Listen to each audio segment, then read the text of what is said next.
여호와는 위대하시니 우리 하나님의 성 거룩한 산에서 극진히 찬양받으시리로다. 도가 높고 아름다워 온 세계가 즐거워하며 큰 왕의 성 곧 북방에 있는 시온산이 그러하도다. 하나님은 영이시니 예배하는 자가 영과 진리로 예배할지니라. 아멘.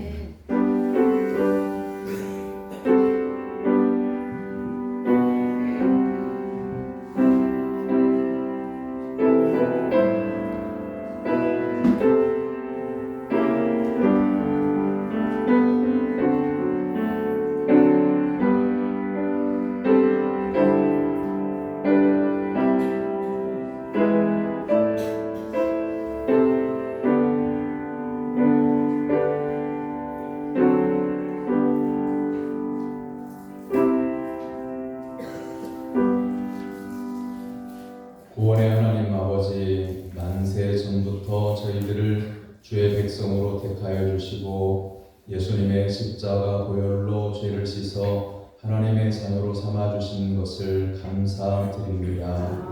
또한 거룩한 주님을 지키게 하시며 주님 안에서 살게 하시니 감사합니다.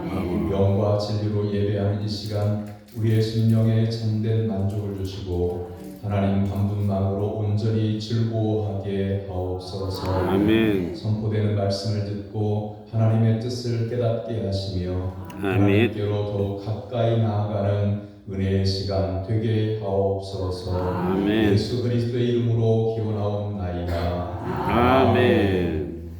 다 같이 일어나서 찬양 찬송 26장 찬송합니다.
주부의 준비되어져 있는 고백의 기도로 다 같이 기도하겠습니다.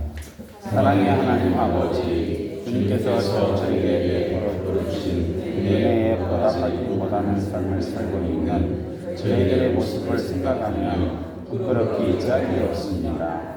지난 한 주간도 저희들은 원망과 시기로 살았습니다. 주님께 받은 큰 사랑을 생각하지 못하고 이웃의 작은 실수를 지적하고 정죄했습니다. 거친 말로 이웃의 마음에 상처를 주고 주님의 일을 많이 그르쳤습니다. 저희들의 마음에 구원의 기쁨이 사라졌고 입술에는 찬송과 기도가 멈췄습니다. 주님, 이 모든 죄와 물을 회개하오니 용서해 주옵소서. 예수님의 이름으로 고백의 기도를 드립니다. 아멘. 이 고백의 기도를 믿음으로 하나님께 드리는 성도들에게 하나님은 죄사함을 말씀으로 선언해 주십니다. 오라 우리가 여호와께로 돌아가자. 여호와께서 우리를 찢으셨으나 도로 낫게 하실 것이요 우리를 치셨으나 싸매어 주실 것입니다. 여호와께서 이틀 후에 우리를 살리시며 셋째 날에 우리를 일으키시리니 우리가 그의 앞에서 살리라. 아멘.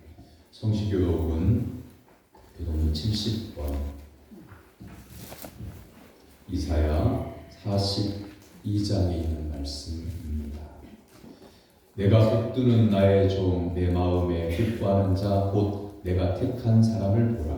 내가 나의 영을 그에게 부었은즉 그가 이 땅에 정의를 베푸니라. 그는 외치지 아니하며 목소리를 높이지 아니하며 그 소리를 거리에 들리게 하지 아니하며 상한 잣대를 꺾지 아니하며 꺼져가는 불꽃을 끄지 아니하고 이질로 정의를 시행할 것이며 그는 후회하지 아니하며 낙담하지 아니하고 세상의 정의를 세우기에 이르리니 섬들이 그 종을 원망하니라. 나 여호와가 의로 너를 불렀은즉 내가 네 손을 잡아 너를 보호하며 너를 세워 백성의 언약과 이방의 뜻이 되게 하리니 내가 눈먼 자들의 눈을 밝히며 갇힌 자를 감옥에서 이끌어내며 흑암에 앉은 자를 백방에서 나오게 하리라. 아멘. 사도신경으로 신앙을 고백합니다. 나는 전능하신 아버지 하나님 천지의 창조주를 믿습니다. 나는 그의 유일하신 아들 우리 주 예수 그리스도를 믿습니다. 그는 성령으로 잉태되어 동정녀 마리아에게서 나시고 본디오 빌라도에게 고난을 받아 십자가에 못 박혀 죽으시고 장사된지 사흘 만에 죽은 자 가운데서 다시 살아나셨으며 하늘에 오르시어 전능하신 아버지 하나님 우편에 앉아계시다가 거기로부터 살아있는 자와 죽은 자를 심판하러 오십니다. 나는 성령을 믿으며 거룩한 공교회와 성도의 교제와 죄를 용서받는 것과 몸의 부활과 영생을 믿습니다. 아멘. 자리에 앉아서 352장 찬송을 위해 다 같이 구할 때에 이현규 장로님 기도입니다.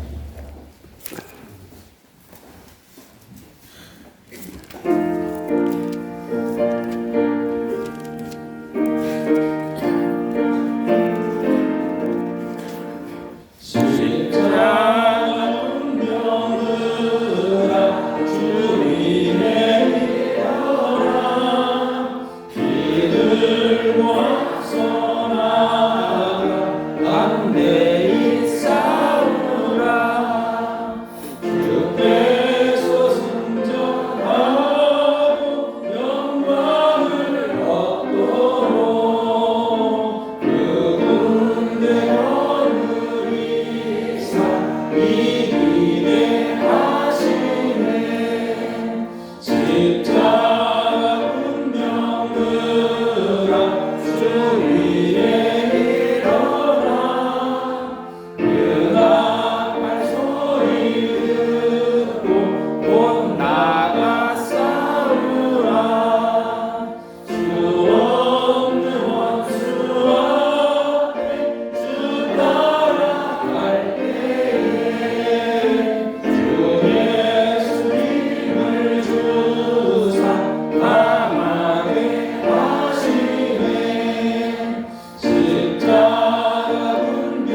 전능하신 하나님 아버지 감사합니다. 우리를 시간까지 동행하여 주시고 지키셔서 안식일을 기억하여 거룩하게 지키라 하신 명령에 순종하여 즐겁게 안식할 날, 복되고 좋은 날 영과 진리로 하나님께 예배합니다. 하나님 영광을 받으시옵소서. 아멘. 사랑의 하나님 아버지, 세상 속에서 들려오는 소식들이 날아가는 전쟁과 정치적인 이하 추산에 따른 정쟁과 경제적인 어려운 여건에 걱정과 근심으로 불안하지만 우리 교회와 권속과 자녀들, 가정과 일터, 기업을 안전케 하시고 영육 간의 일용할 양식을 공급하여 주시니 감사합니다. 또한 새날을 주셔서 하나님과 새로운 약속과 다짐으로 시작하게 하시니 감사합니다.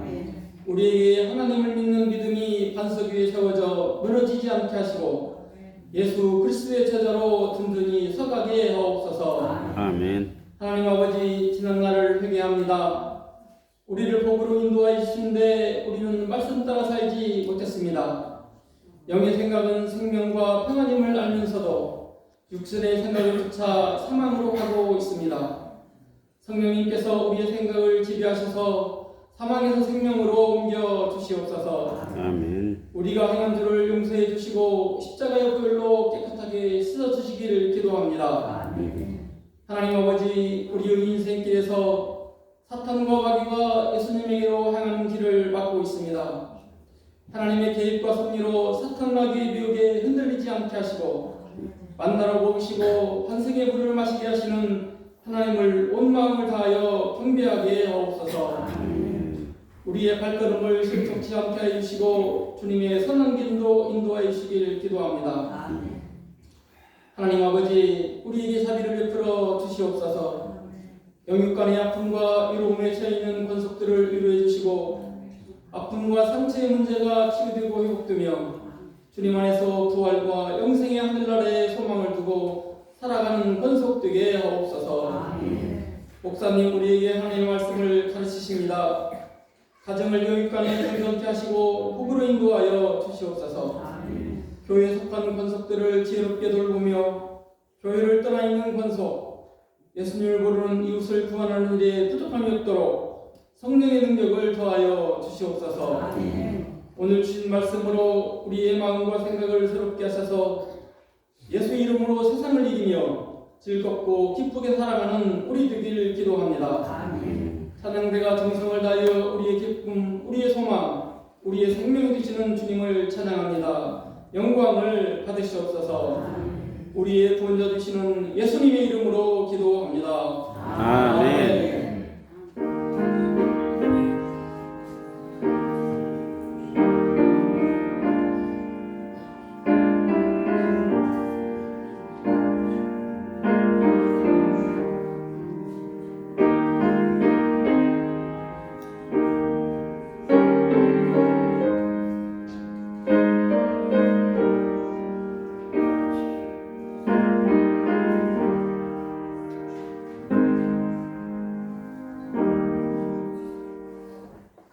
믿음으로 성도들이 하나님께 드린 예물을 봉헌합니다.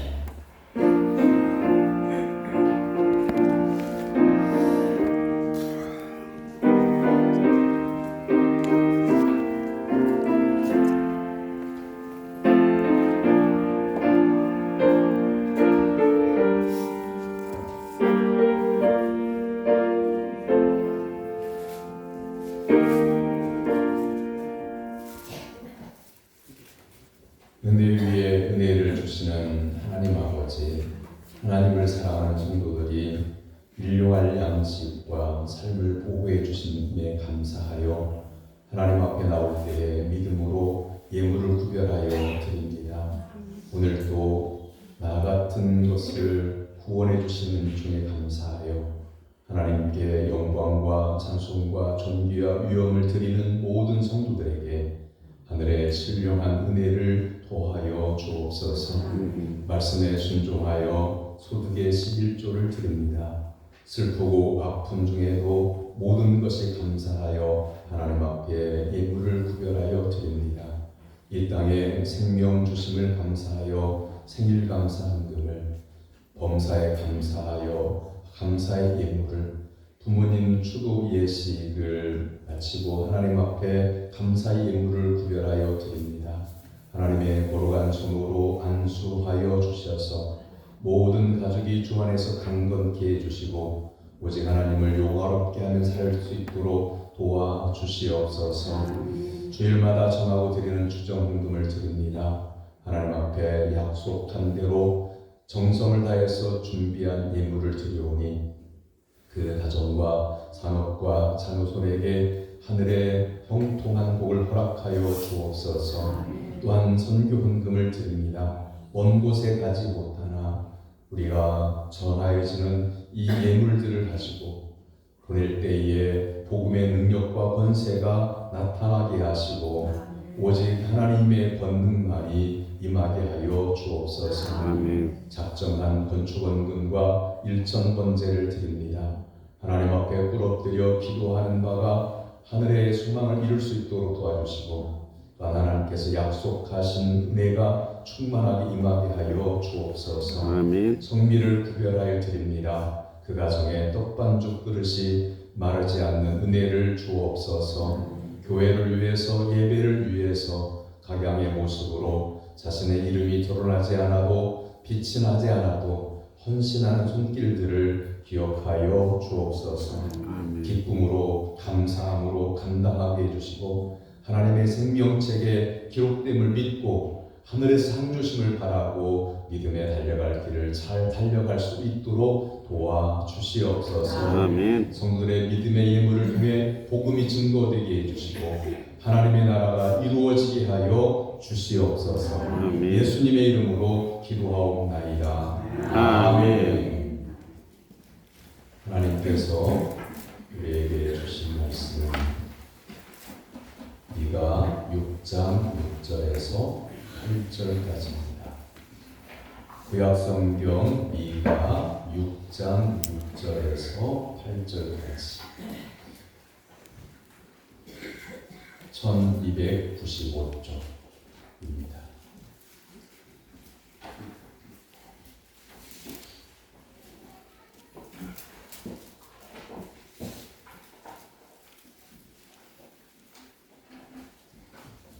미가 6장 6절에서 8절까지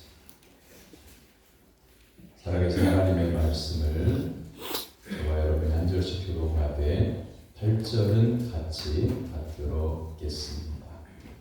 내가 무엇을 가지고 여호와 앞에 나가며 높으신 하나님께 경배할까? 내가 번제물로 1년 된 송아지를 가지고 그 앞에 나갈까? 여호와께서 천천의 순양이나 만만의 건물 같은 기름을 기뻐하실까? 내 해물을 위하여 내 마다들을 내 영혼의 죄로 말미암아 내 몸의 열매를 드릴까? 사람아 주께서 선한 것이 무엇임을 내게 보이셨나니 여호와께서 내게 구하는 것은 오직 정의를 행하며 인자를 사랑하며 겸손하게 내 하나님과 함께 행하는 것이니라. 아멘. 이는 살아계신 하나님의 말씀입니다. 아멘. 찬양대가 찬양으로 하나님께 영광을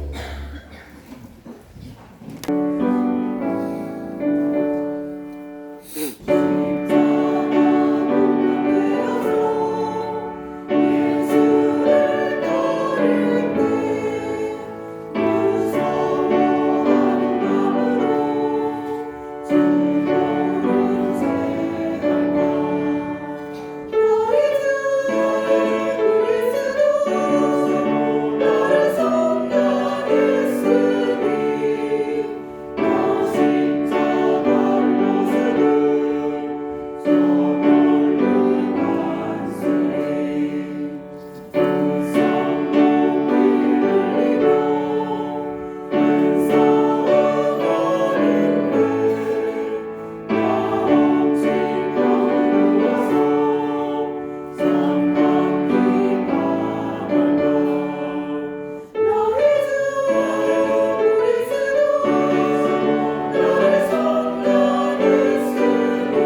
시간과 정성과 예물과 믿음을 준비하고 나온 사랑하는 성도 여러분에게 하나님께서 오늘 예비하신 하늘의 신령한 만나가 충만하게 임하게 되기를 주님의 이름으로 축원합니다.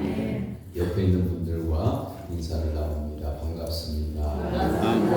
말씀의 은혜 받읍시다. 말씀의 은혜 받읍시다. 주 안에서 사랑하고 존경합니다. 주 안에서 사랑하고 존경합니다.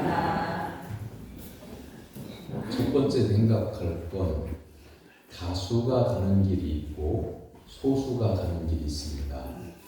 여러분들은 많은 사람들이 가는 길로 따라가겠습니까? 소수, 한 사람만이라도 진리의 길을 가는 사람을 따라가겠습니까?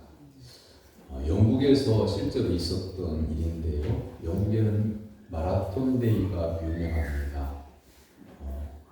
어느 해인가 마라톤 대회를 열었는데 약 5,000명 정도가 참가를 했습니다. 그런데 어찌된 영문인지 1등만 인정을 받고요. 2등 이하 모든 5,000명의 선수들은 실격을 했습니다. 그건 뭐냐면 1등이 워낙 잘 달려서 멀리 나아가니까 2등 그룹들이 1등이 보이지 않게 됐어요. 1등은 정해진 자리로 달렸는데 2등 하던 선수가 그만 어느 길에서 표시를 잘못 보고 지름길로 달렸어요. 그러자 2등을 바라보고 달리던 뒤에 있는 선수들이 모조리 그 길로 왔어요. 그래서 1등만 제대로 달리고 2등 이하의 선수들은 지름길로 달려서 실격을 받게 된 거죠. 바울은 하나님의 말씀을 증거하면서 디모데후서 2장 5절에서 경기하는 자가 법대로 경기하지 아니하면 승리자의 빵을 얻지 못하리라 이렇게 말씀하고 있어요. 우리가 지금 인생을 살아가는 것을 경주다, 인생의 경주다 이렇게 비유하고 있는 거죠. 근데 우리는 어떻게 신앙생활을 할까요? 여러분들은 어떻게 신앙생활을 합니까? 성경 말씀과 강단에서 선포되는 말씀을 따라서 신앙생활을 하고 있습니까? 아니면 여러분들하고 이야기가 통하는 주변 성도들하고 얘기를 나누다가 여론에 따라서 결정을 하십니다. 하나님은 우리에게 진리의 길을 따라오라고 말씀하십니다. 예수님께서는 오죽하면 내가 곧 길이요 진리요 생명이 나로 말미암지 않고는 아버지께로 올 자가 없다 이렇게 선언하십니다. 사랑하는 성도 여러분, 시대가 바뀌고요, 많은 책들이 나오고요, 과학 문명이 발달하고요, 사람들의 세상이 달라진다고 할지라도 이 복음은 바뀌지 않습니다. 그리고 이 길만이, 오직 예수 그리스도의 길만이 하나님 아버지께로 갑니다. 오직 예수님만이 구원의 주가 되십니다. 오직 하나님 말씀만이 우리를 구원에 이르게 합니다. 아멘. 그러므로 주변 사람들이 뭐라고 말을 하든지 하나님의 말씀을 따라 신앙생활하는 정도가 되기를 주님의 이름으로 축원합니다. 그 길은 좁은 문이라고 예수님께서 마태복음 7장 13절 이하에서 말씀하십니다. 좁은 문으로 들어가라. 멸망으로 인도하는 문은 크고 그 길이 넓어 그리로 들어가는 자가 많고 생명으로 인도하는 문은 좁고 길이 협착하여 찾는 자가 적으니라. 할렐루야.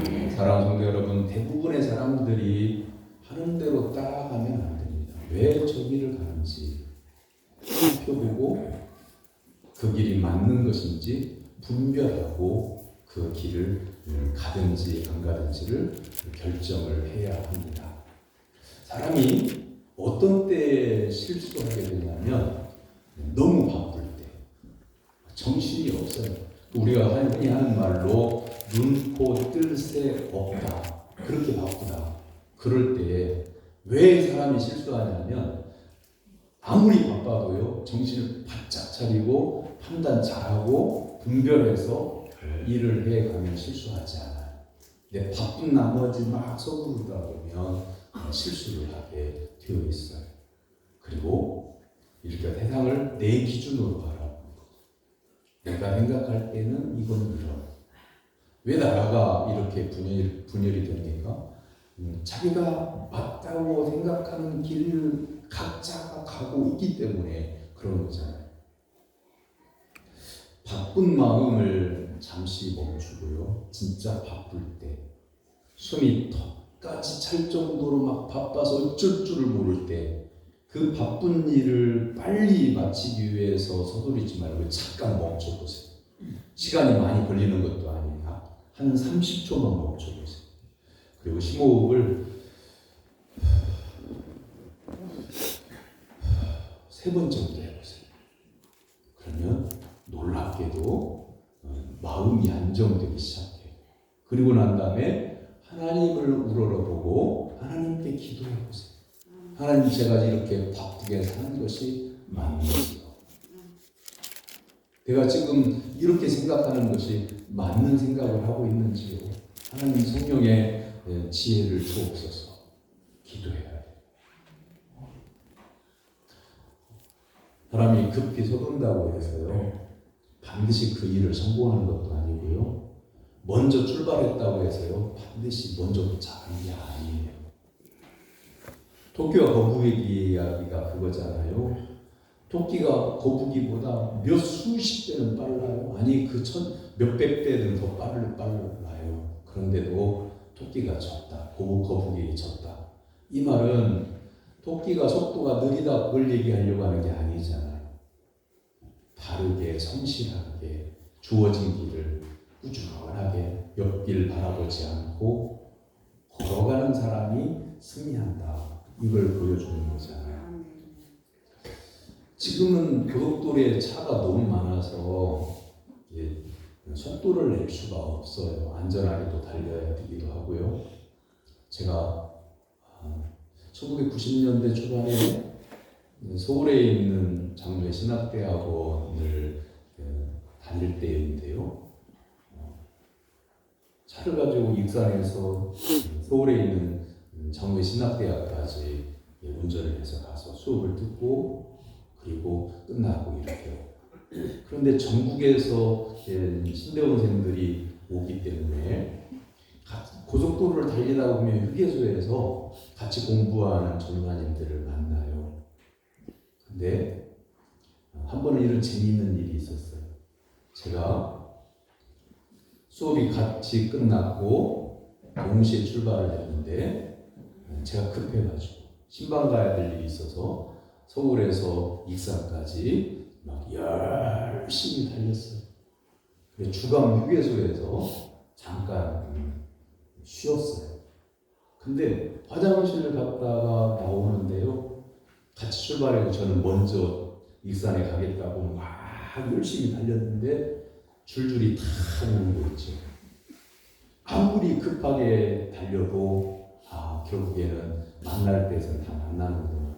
급하게 서두르는 것이, 이게 속도를 빨리 달리는 것의 위험도 있지만 사람의 심장이 박동수가 높아지고요, 얼굴이 벌개지고요, 눈이 충혈되고요, 긴장하게 돼요. 사람이 여유가 없게 돼요. 이럴 때 사고 나기 쉽고요, 건강을 해치기가 쉬운 거예요. 인생에 달려갈 길을 달려갈 때 100m를 달리는 것처럼 달리지 말고요, 마라톤을 달리는 것처럼 달려야 됩니다. 100m는요, 다닥 하고 그냥 달리고 끝내는 거잖아요. 근데 마라톤은요, 42.195km를 꾸준하게 달려야 해요. 등수에 상관없이 관객석에서 바라보는 사람들은요, 마지막에 다리를 절룩거리면서 들어오는 선수에게 더 뜨거운 박수를 쳐줘요. 그것은 다리가 다치고 힘이 들에도 불구하고 이미 쓰러져서 더 달릴 수 있는 힘이 없음에도 불구하고 포기하지 않고 끝까지 눈물과 땀을 흘려가며 달려왔기에 박수를 쳐주는 거예요. 우리 믿음의 경주도 그러합니다. 빨리 달리고 무엇을 잘하고 그런 것보다 성실하게 하나님 나라까지 한눈 팔지 않고 사람들의 말에 귀를 기울이지 않고 하나님의 말씀을 청종하면서 믿음의 길을 달려온 성도를 하나님은 귀하게 여기시고 칭찬하시고 영원한 생명의 관을 주신다고 하는 것을 믿으시길 주님의 이름으로 축원합니다. 아멘. 하나님께서는 재물이 아닌 우리의 마음을 기뻐하신다. 6절, 7절 보세요.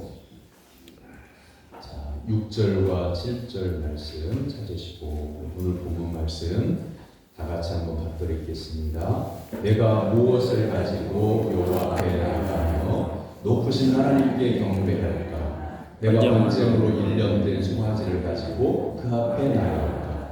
여호와께서 직전의 수량이나 만만의 방울 같은 기름을 기뻐하실까? 내 허물을 위하여 내 바다들을 내 영혼의 죄로 말미암아 내 몸의 열매를 드릴까? 이스라엘 백성들이 하나님 앞에 이러고 있는 겁니다. 내가 송아지를 드릴까? 아니지. 송아지 한 마리가 아니라 천천의 예물. 천천의 예물이라는 말은 1000마리 곱하기 1000마리라는 거예요. 만만의 예물은 뭐예요? 만마리 곱하기 만마리. 아니지. 이 정도 가지고도 안 되지. 내가 내 아들을 그냥 번제물로 드릴까? 아니지. 내 몸을 하나님께 드리는 게 그게 하나님이 기뻐하실까? 지금 이스라엘 백성들이 이렇게 하고 있는 거예요.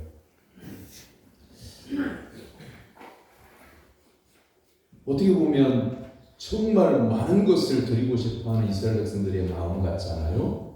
그런데 그게 아니고요. 우상 제물에다가 우상 숭배하고 방탕하고 그러다가 죄를 짓는 것 같거든요. 이스라엘 백성들은 조상 때부터 대대로 하나님을 믿는 민족이에요. 이스라엘 헌법 자체가 성경 율법이에요. 그리고 이스라엘 후손들 지금도요. 이스라엘 민족은 하나님을 떠나서는 살 수 없다고 하는 생각, 율법에 얽매여서 지금도 살고 있어요. 그리고 우상을 숭배하면서 마음속에는 죄책감이 드는 거예요. 그래서 유월절 절기가 돌아오고 장막절 절기가 돌아오고 초실절이 돌아오고 그런 절기를 지키기 위해서 하나님 앞에 나아가는데 지금까지 우상 숭배하느라고 죄를 많이 지었으니 하나님께 예물을 들고 와야 되는데 송아지 한 마리를 드려서 속죄 예물을 드릴까? 아니지. 이것 가지고 어떻게 네가 내 죄를 속할 수 있을까? 그러면서 1000마리를 드릴까? 10,000마리를 드릴까? 자식을 드릴까? 나를 드릴까? 막 이러는 거예요. 근데 자식은 번제물로 드리는데 보세요. 얼마나 이기적인지. 자기 자신은 자신의 열매를 드릴까? 자신의 몸의 열매. 부분을 얘기하는 거예요. 뭐 예를 들면 성경에는 그렇게 기록되어 있지 않지만 손가락을 잘라서 피를 흘려서 드릴까? 이런 거죠. 얼마나 이기적인 거예요. 자식은 번제물로 태워드려도 되고 아버지가 이렇게 생각하고 있는 거예요. 얼마나 이게 극악무도한 죄악인 겁니까?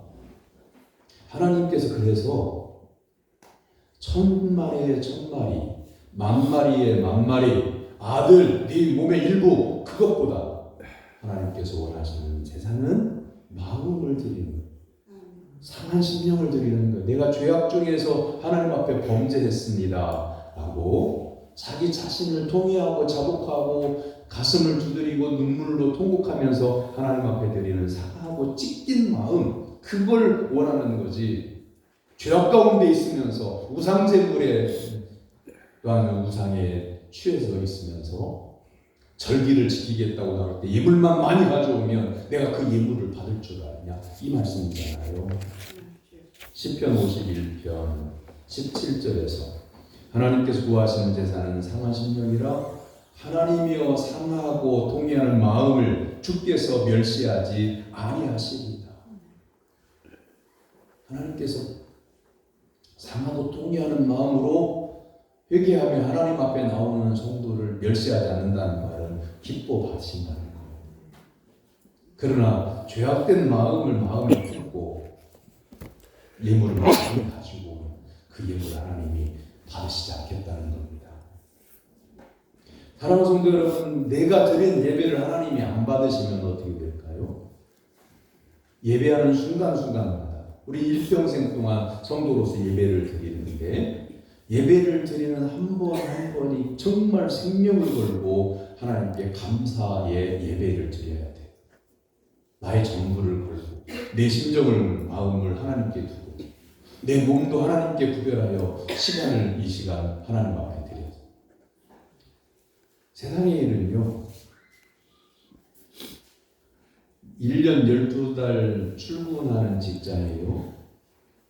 가끔은 연차를 내고 결근계를 내고 쉬어도 돼요.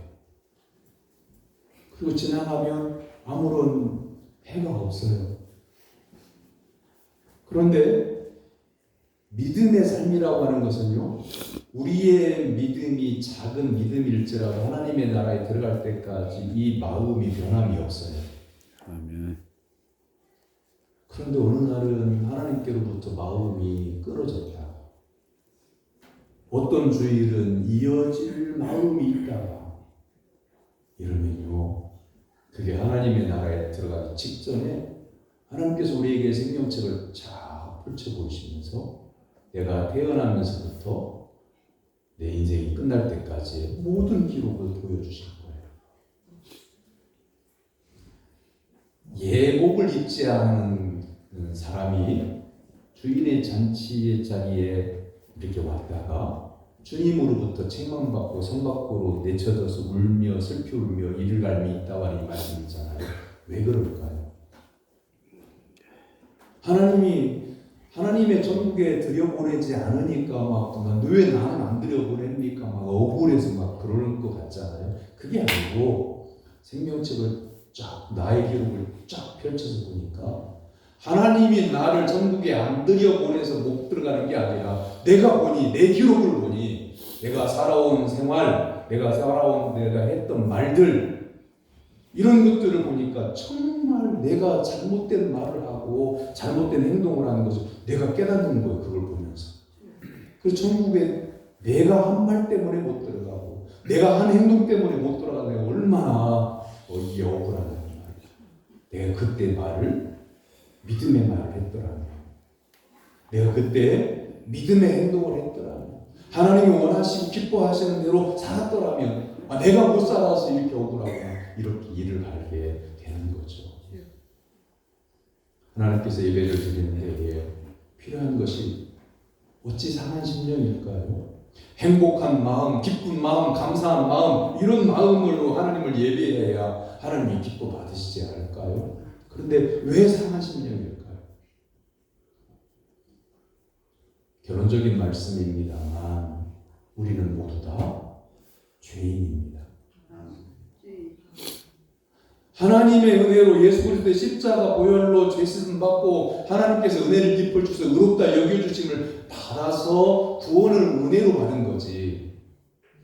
하나님께서 입혀 주신 의로운 옷, 은혜의 옷을 걷어내면 우리의 원래 본질은요, 죄인이에요.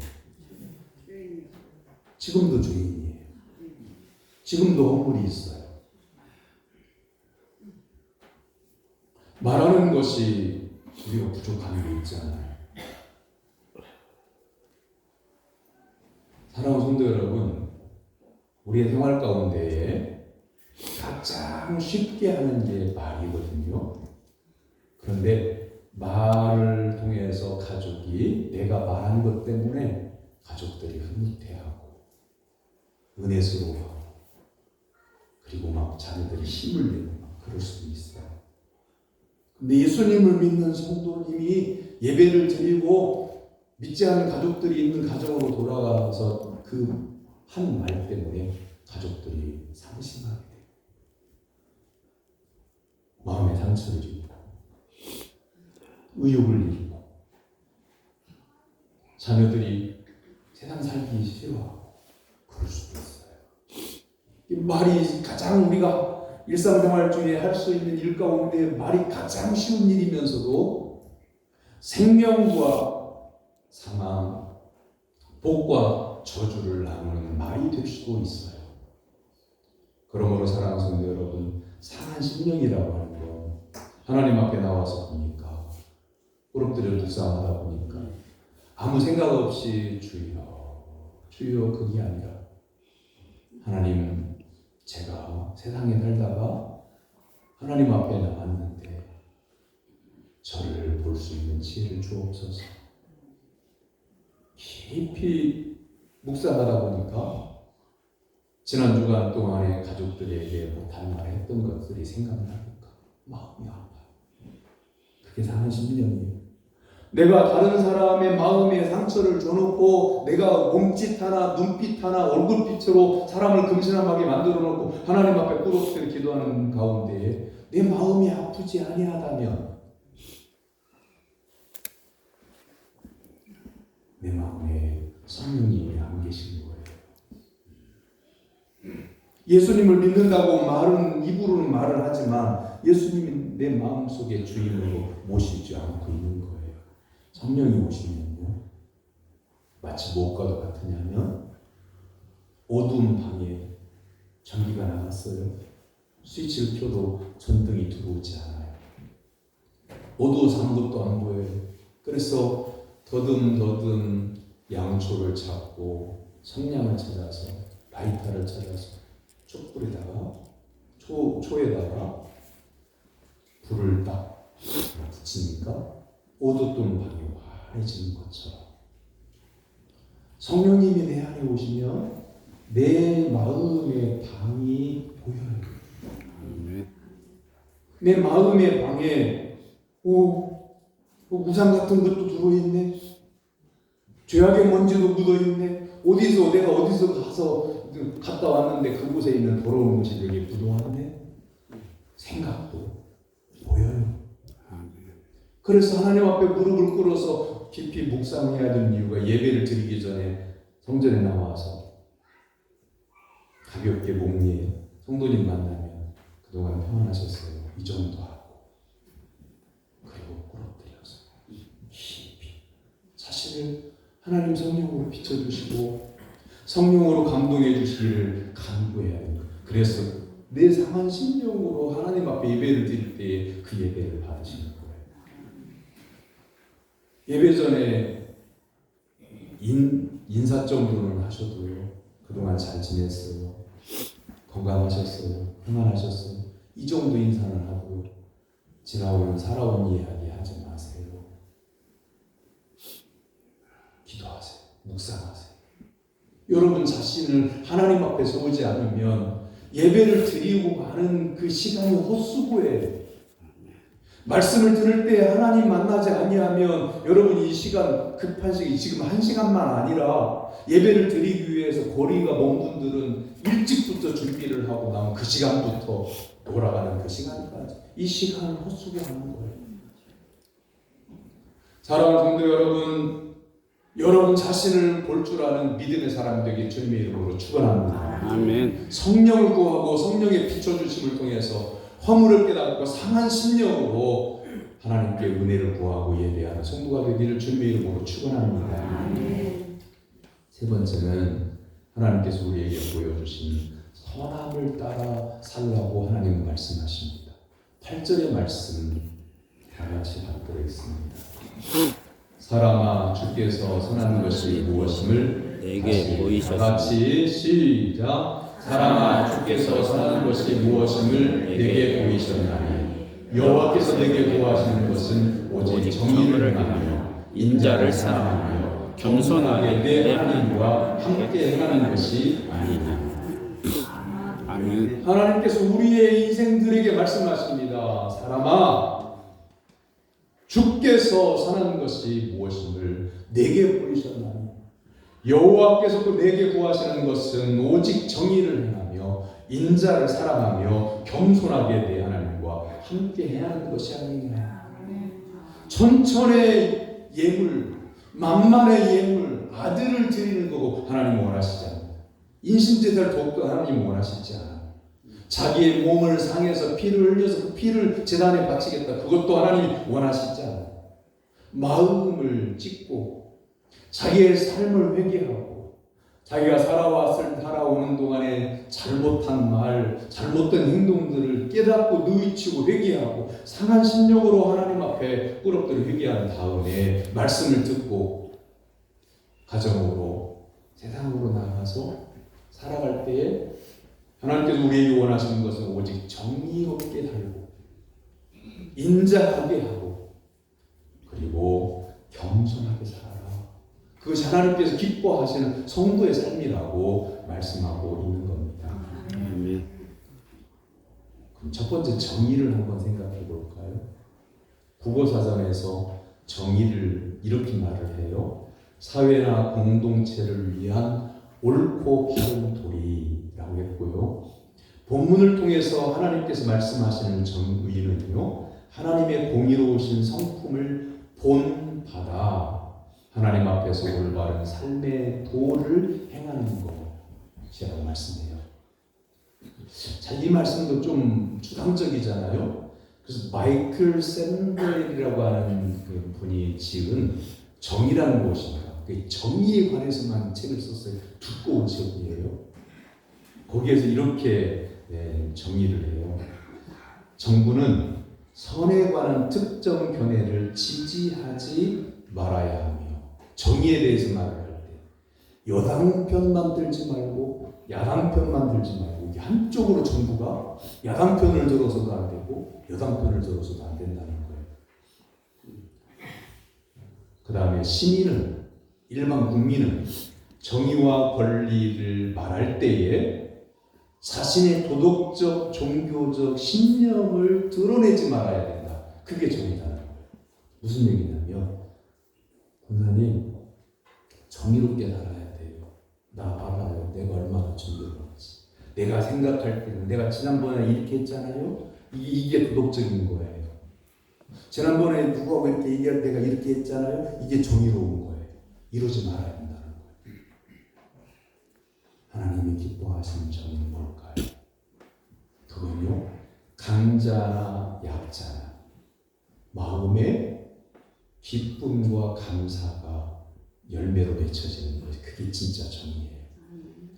우리나라의 굵직한 재해가 2014년에 세월호 사건, 바다에 그냥 배 한 배가 통째로 빠지는데, 아니 배가 기울고 있는데 거기에 해경이 가가지고 헬리콥터가 빙빙 돌고 있으면서 배가 그 해경의 배가 그 도착해 있으면서 배가 들어가고 있는 거 그냥 바라만 보고 있는 거예요. 왜 그랬는지 밝혀달라고 유족들이 눈물로 통곡하고 막 땅바닥에 굴러가면서, 아니 왜 거기 도착해가지고 구조를 활동하고 왜 안 했는지 막 이 발을 동동 구르면서 애원하고 지금도 정부가 그 사실에 대해서 밝히지 않아요. 이게 불이란 말이에요. 이태원에서 골목길에서 할로윈데이 때 올라간 그 젊은이들이 거기에서 사람들에 밀리고 눌리고 그래서 압살을 당하잖아요.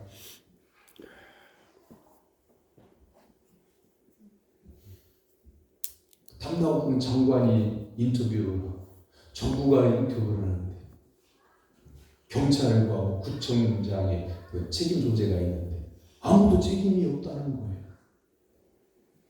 그 부모님들이, 그 유가족들이 원하는 것은 물질적인 보상이 아니라 뭐 어디서부터 잘못되었는지, 그 잘못되게 된 책임자가 누구인지 밝히고 사죄하는 거지, 잘못한 사람을 잡아서 죽이라 그런 거 아니잖아. 뭔가를 불의로 행하고 잘못하고 나서 사람들이 해하고 피해를 입은 다음에 그 책임 소재를 덮는 거, 이게 불의죠. 정의는요, 제가 잘못했습니다. 제가 책임자인데 제가 그때 이 안전장치를 못했습니다. 잘못했습니다. 이걸로 끝이에요. 근데 말이죠, 사과는 했는데 근데 말이죠, 이건 뭐 이렇고 법적으로 어떻고, 그러면 피해자들에게 그 신령에다가 불을 지르고 기름을 붓는 거랑 똑같은 거예요. 제가 그것을 잘못했습니다. 용서 말하지 않겠습니다. 제가 책임지겠습니다. 이게 정의예요. 잘못하지 않은 게 정의가 아니라 잘못했을 때 잘못한 것이 무엇인지를 알고 진심으로 사과하고 책임지겠다고 하는 그 진실한 마음, 이게 정의로운 거란 말이죠. 사랑하는 성도 여러분, 여러분 자신의 행한 일, 행한 말, 나는 이렇게 살았다, 나는 도덕적이다, 나는 정의롭다, 이러지 말고요, 하나님께서 원하시는 바를 깨닫고 진리의 말씀을 따라 순종하는 성도가 되기를 주님의 이름으로 축원합니다. 아멘. 두 번째는 인자가 뭐냐라고 하는 거죠.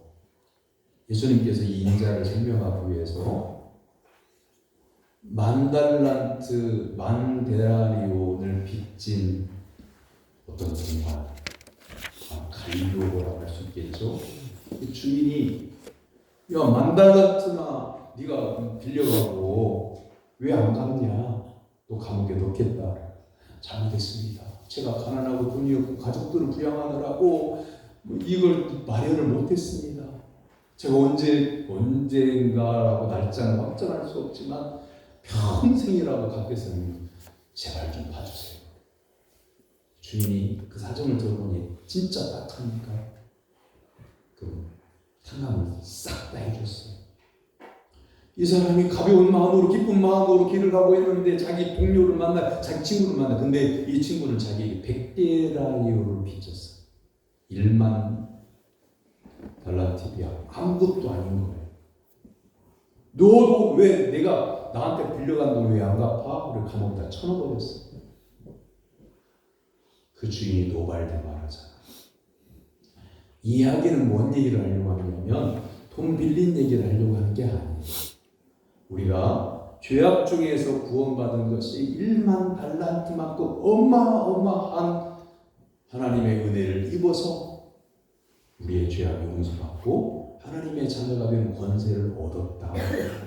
이걸 말하고 있는 거예요. 그런데 이 은혜를 입은 우리가 나한테 조금 말실수했다고, 나한테 조금 실수했다고 그 사람을 막 정죄하고 막 사람들에게 험담하고 모함하고 그 사람을 못 죽여서 한다.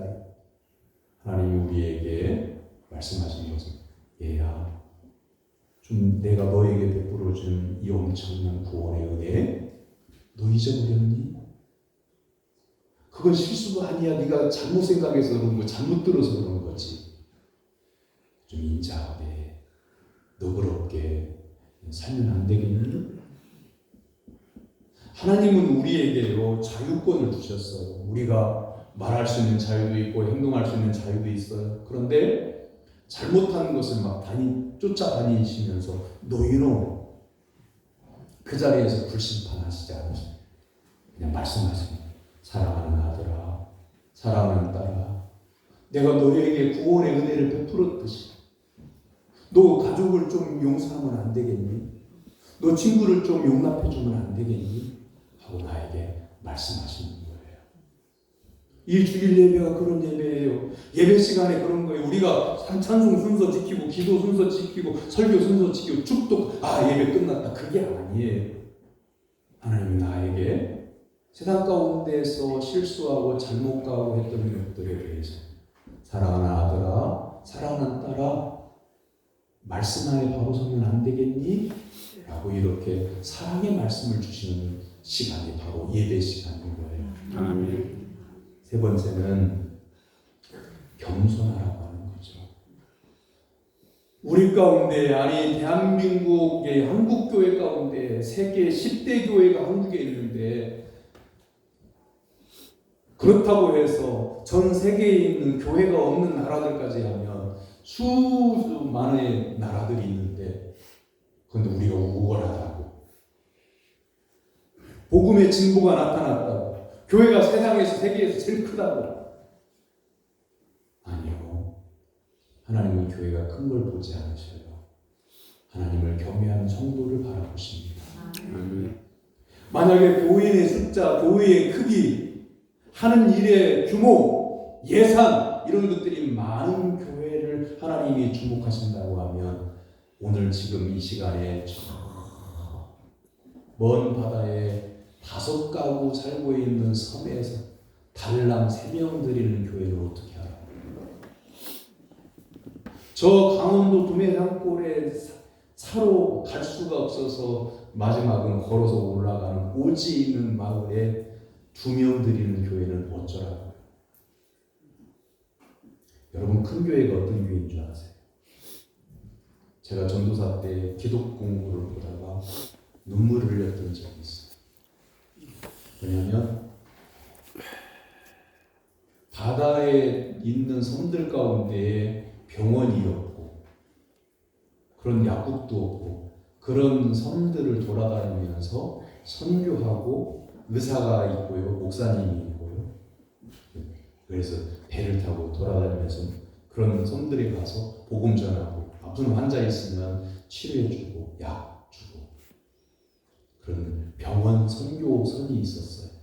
근데 노후화돼 가지고 폐선을 해야 되는데 그 배를 새로운 배를 살 돈이 없어. 전국적으로 호소를 했어. 아무 교회도 응답하지 않는데 강원도 두뇌장골에는 17명이 있는 그것도 할머니 집사님들만 있는 교회에서요. 고사리 꺾고 나물 뜯고 약족해요. 그래가지고요. 그 마련한 그 돈으로 병원선 헌금을 해가지고 병원선을 샀어요. 그게 신인 거예요. 사랑하는 성도 여러분, 큰 교회가 이런 교회가 큰 교회인 거예요. 교인이 많으면 뭐예요? 하나님의 말씀에 응답하지 않으면 소용이 없어요. 겸손하라 했을 때 우리 여러분은 뭘 지금 자랑하고 있나요? 여러분 마음속에 지금 나는 이것은 괜찮다 생각하는 게 그게 여러분의 자랑하고 있는 거거든요. 여러분 자신 어떤가요? 지금 하나님 나를 부르신다고 하면 아무개 집사야, 아무개 성도야, 또 세상에서 무엇 하다가 왔니? 나한테 한번 보고해봐라 했을 때 하나님께 여러분 손안에 들려서 드릴 수 있는 게 뭘까요? 그래서 사탄이 전로 역정에 보면 우여곡절 가운데 수많은 고난과 환난과 핍박과 그 다음에 미혹과 낙심과 이런 것, 절망과 이런 것들을 겨우 이겨내고 천국문 앞에 딱 섰는데 이제 이 강만 건너면 하나님의 나라에 들어가는 거거든요. 할렐루야 하고 있는데 사단이 딱 마지막에 나타나는 거예요. 너 좋다. 여기까지 온 거 참 잘했다. 그런데 너 죄인 아니야? 한번 돌아와 봐. 네 인생 죄로 막 얼룩져 있는 거 나는 보이는데 너는 어떻게 생각해? 네가 천국에 들어갈 수 있다고 생각해? 의인이라고 생각해? 사단이 마지막 시험을 해요. 크리스찬이, 그리스도인이 수많은 시험을 이기고 거기까지 겨우 와가지고 승리의 찬송을 부르려고 하는데 사단이 너 죄인이야. 그러니까 심각해져가지고 고개를 숙이고 있는데 성령님께서 주시는 생각이 퍼뜩 나는 거예요. 그리고 사단을 향해서 이렇게 말을 하죠. 그래, 나 죄인이야. 믿음도 그렇게 좋지 않았어. 여기까지 오는 동안에 많은 시험에 나가 넘어졌던 때도 있었어. 그런데 내 의로 가는 게 아니고 예수님의 의로 가는 거야. 아멘. 사단이 포옹하고 사라져. 사랑하는 성도 여러분 손 안에 보일 게 있을까요? 여러분 자랑할 수 있는 게 있을까요? 아무것도 없어요. 오직 예수 그리스도 외에는 내 육체로 자랑할 게 없어요. 아멘. 겸손한 성도로 사는 성도가 되기를 주님의 이름으로 축원합니다. 아멘. 기도하겠습니다. 사랑의 하나님 아버지, 예수 그리스도의 십자가로 구원해 주신 그 은혜를 깊이 깨닫고 늘 잊지 않게 하여 주옵소서. 아멘. 그래서 생활하는 중에 정의와 인자를 하나님 앞과 사람 앞에서 겸손하게 살게 하옵소서. 아멘. 예수님의 이름으로 기도하옵나이다. 아멘.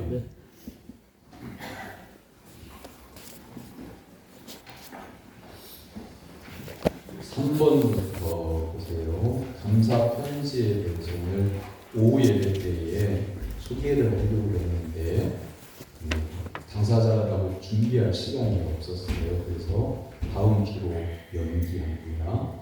추수감사주일에 드렸던 곡식과 과일들은요 성도원에 전달했습니다. 예배 후에 구역장님들은 2025년도 교회 달력이 준비되어 있는데 가정별로 대부해 주시기를 바랍니다. 어제 있었던 전교인 일을 지목해 기도와 협력으로 잘 마쳤습니다. 아쉬운 것은 연로하신 분들이 다리가 불편하시니까 많이 참여하지 못하는 것이 내 마음에 들었습니다.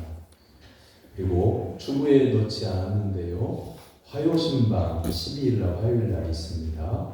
신길순 권사님, 김종호 권사님 신방대원입니다. 오전 9시에 교회에서 기도하고 출발합니다. 유윤식 집사님이 산에 자주 가시는데 약초니 뭐 이런 거 채취하러 가시는데 산에서 넘어지셔서 그 어깨 뼈를 골절해서 병원에 입원하셨다가 지금 가정에 귀가해서 계십니다. 집중해서 함께 기도해 주시면 감사하겠습니다. 옆에 있는 분들과 얼굴 마주고 인사 나눕니다. 예수님만 바라봅시다. 예수님만 바라봅시다. 일어나서 57장 찬송하겠습니다.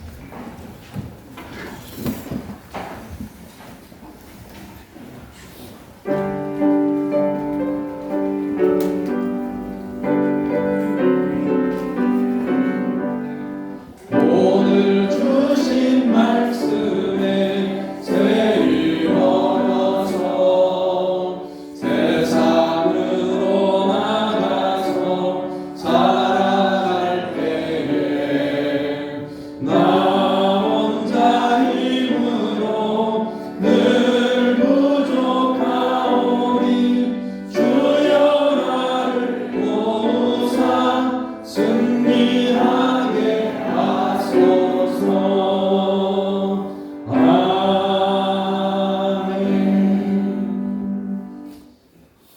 하나님의 사랑과 은혜로 구원받은 사랑 성도 여러분, 여러분의 삶의 현장에 나가 복음으로 살 것을 주님의 이름으로 위탁합니다. 아멘. 여호와는 내게 복을 주시고 너를 지키시기를 원하며 여호와는 그의 얼굴을 내게 비추사 은혜 베푸시기를 원하며 여호와는 그 얼굴을 내게로 향하여 드사 평강 주시기를 원하옵나이다.